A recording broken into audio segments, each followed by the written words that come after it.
তাকে আল্লাহ দেখিয়েছিলেন হাউজে কাউসার, যেটা আমরা পাওয়ার জন্য আশা ধরে বসে আছি যে কাউসারের পানি নবী আমাকে দেবে।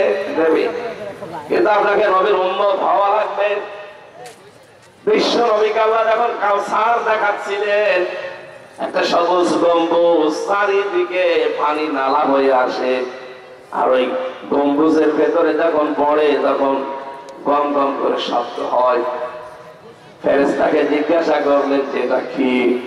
জিবরাইল বলে, হে নবী, এই সেই কাউসার। কিয়ামতের দিন যে এক গ্লাস পান করতে পারবে জান্নাতে যাওয়ার আগে আর পিপাসা তার লাগবে না।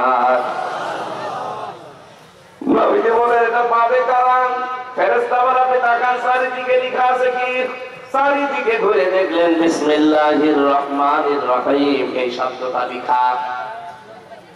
ফেরেশতা বলে, হে নবী, দুনিয়াতে যারা সব কাজে বিসমিল্লাহর আমল করে, আল্লাহ কিয়ামতে তাদেরকে হাউজে কাউসারের পানি দান করবেন।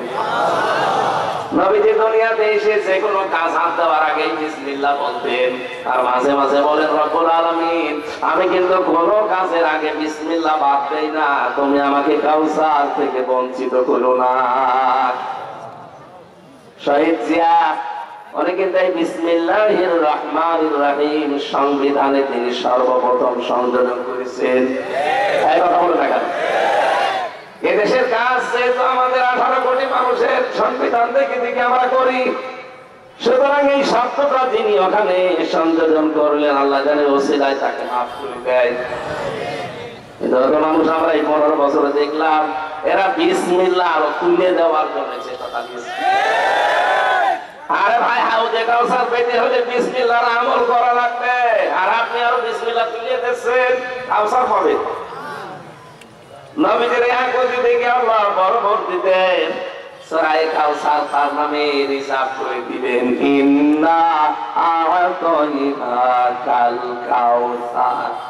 হে নবী, আপনার জন্য আমি হাউজে কাউসারটা পুরা রিজার্ভ করে দিলাম। ফাসাল্লি লিরাব্বিকা ওয়ানহার। দুনিয়ায় যারা নামাজ আদায় করবে আর ত্যাগ তিতিক্ষা কোরবানি করবে, এই মানুষগুলোকে আপনি এটা দিতে পারবেন। ইন্না শানিয়াকা হুয়াল আবতার। পৃথিবীতে যারা আপনার শত্রু, তাদেরকে আমি আল্লাহ নির্বংশ করে ছাড়বো। বলেন আমিন। এরকম একটা একটা করে 27টা জিনিস তাকে দেখালেন। আল্লাহ রাব্বুল আলামিন বলেন, 27টা জিনিস দেখানো শেষ হয়ে গেলে আমি 14টা জিনিস তাকে শিখালাম। 14টা জিনিস শিখিয়ে বললাম, যান রাষ্ট্র যদি কল্যাণময় করতে চান, এই রজব মাসে আজকে যেহেতু 26 তারিখ, এই রাতে তাকে নিয়েছিলেন।